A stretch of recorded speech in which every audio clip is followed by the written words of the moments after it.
Hi friends, welcome to Women's Nest. இன்றைக்கி நம்ம பார்க்க போகிறது எங்கள் வீட்டு தோட்டம் கார்டனிங்கை பற்றி தாங்க நம்ம பார்க்க போகிறோம். ஒரு டூர் மாதிரி போய் எங்கள் வீட்டில் என்னென்ன செடியெல்லாம் இருக்குது, என்னென்ன ஃப்ரூட்ஸ் செடியெல்லாம் வச்சுருக்குறோம், என்னென்ன பூச்செடியெல்லாம் வச்சுருக்குறோம், என்னென்ன பழங்கள் எல்லாமே இருக்குது, என்னென்ன கருவேப்பிலை கத்தாழை அந்த மாதிரி என்னென்ன செடியெல்லாம் இருக்குன்றத ஒரு டூர் மாதிரி போய் பார்க்கலாம். அதுக்கு முன்னாடி நம்ம உமன்ஸ் நெஸ்ட் சேனலை ஃபர்ஸ்ட் டைம் பார்க்குறவங்களா இருந்தீங்கன்னா கீழே இருக்கிற ரெட் கலர் சப்ஸ்கிரைப் பட்டனை ப்ரெஸ் பண்ணிவிடுங்க. இப்போ நம்ம பார்த்துட்ருக்கிறது மாதுளை மரம். மாதுளை மரம் சீசனில் நல்ல காய் காய்க்கும். நான் அந்த டைமில் உங்களுக்கு ஃபோட்டோ எடுத்து வீடியோ எடுத்து அப்லோட் பண்ணி காமிக்கிறேன். இப்போ சீசன் இல்லாதனால நம்மளுக்கு காய் எதுவுமே இல்லை. இப்போ நம்ம பார்த்துட்ருக்கிறது சப்போட்டா மரம். இப்போ சப்போட்டா சீசன் இல்லை, ஆனாலுமே எங்கள் வீட்டு தோட்டத்தில் எப்போவுமே சப்போட்டா இருந்துகிட்டே தான் இருக்கும். இப்போ சீசன் இல்லாதனால அங்கங்கே ஒவ்வொரு காய் இருக்கும். நான் அதெல்லாமே உங்களுக்கு ஜூம் பண்ணி காமிச்சிருக்கிறேன். இதுக்கு என்னென்ன உரம் போடுவோம், என்னென்ன பண்ணுவோன்றதை நெக்ஸ்ட் வீடியோவில் நான் உங்களுக்கு சொல்கிறேன்.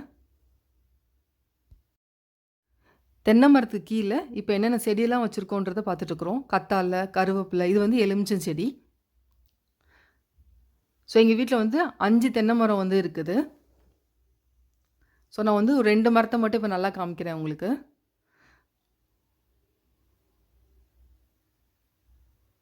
இப்போது நீங்கள் பார்த்துட்ருக்கிற தேங்காய் எல்லாமே எங்கள் வீட்டு தோட்டத்தில் வந்தது தாங்க.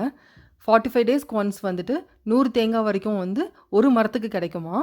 வின்டர் சீசனில் பாதியாக கிடைக்கும், அதாவது 50 தேங்காவாக கிடைக்கும். இப்போ நம்ம பார்த்துட்ருக்கிறது மணத்தக்காளி கீரை. இது எல்லாமே நாங்கள் மாமரத்துக்கு கீழே இருக்கிற இடத்துல தான் போட்டிருக்கிறோம். தனியாக ஸ்பேஸ் எதுவுமே இதுக்காக தனியாக ஆர்கனைஸ் பண்ணலை. கருவேப்பிலை செடி அப்படியே சுற்றி வந்தோன்னா வெத்தலை கொடியெல்லாம் பறந்துருக்கு பாருங்கள் உள்ள.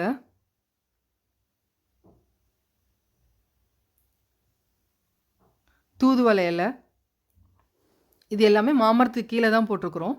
ஸோ இப்போ மரத்தை பார்க்கலாம். மாமரத்தை மாம்பழ சீசனில் எங்கள் வீட்டு காயே போதும் எங்களுக்கு. நாங்கள் வெளியே எதுவுமே வாங்க மாட்டோம், அந்தளவுக்கு காய் காய்க்கும். ஸோ இப்போ என்னென்ன பூ இருக்குதுன்னு பார்க்கலாம். செம்பருத்தி பூ இருக்குது.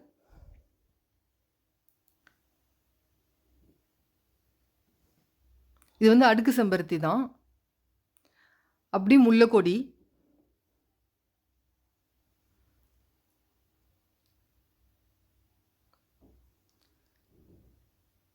இது நல்லா கொடி மாதிரி படர்ந்து வரும். அதனால இந்த மாதிரி கட்டை வச்சு கட்டி வச்சிருக்கிறோம்.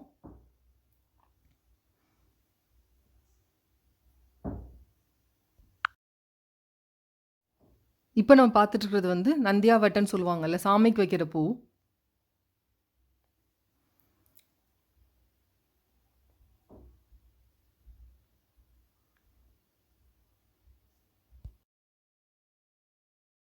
இப்போ நம்ம பார்த்துட்டு இருக்கிறது சீதா மரம். ஆக்சுவலாக சீத்தாப்பழமும் எங்களுக்கு எப்போவுமே இருக்கும் எங்கள் வீட்டில்.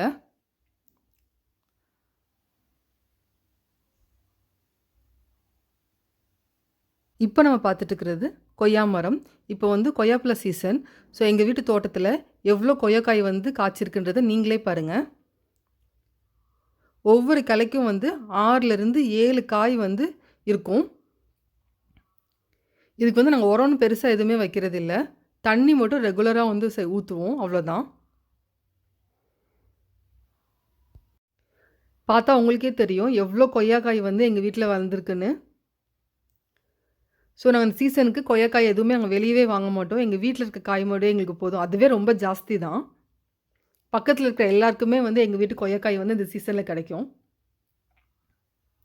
இதுக்கு என்னென்ன செய்வோம், எப்படியெல்லாம் உரம் வைப்பாங்க, அதெல்லாம் நெக்ஸ்ட் வீடியோவில் நான் உங்களுக்கு அப்லோட் பண்ணுறேன்.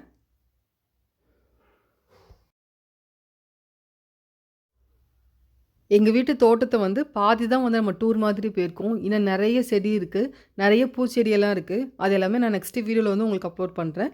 இந்த வீடியோ உங்களுக்கு பிடிச்சிருந்துச்சுன்னா லைக் பண்ணுங்கள், ஷேர் பண்ணுங்கள்.